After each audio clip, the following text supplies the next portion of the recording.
Bismillahirrahmanirrahim. Assalamualaikum warahmatullahi wabarakatuh. Baik, sementara kita berada dalam kesesakan jalan raya ni. Okey, baik.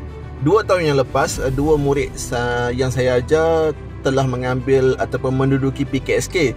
Alhamdulillah, seorang berjaya dan sekarang telah belajar di MRSM terendah. MRSM terendah. Baik.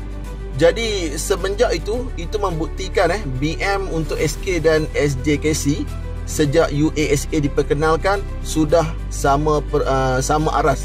Maksudnya tidak ada lagi perbezaan, tidak seperti zaman UPSR. Baik, jadi tahun ini juga 2 orang murid saya juga mengambil PKSK. Kita doakan ada rezeki mereka untuk berada di SBP ataupun MRSM ataupun SMKA. Baik, nanti saya akan tunjukkan markah UASA mereka gempak atau tidak. Jom nanti saya tunjukkan.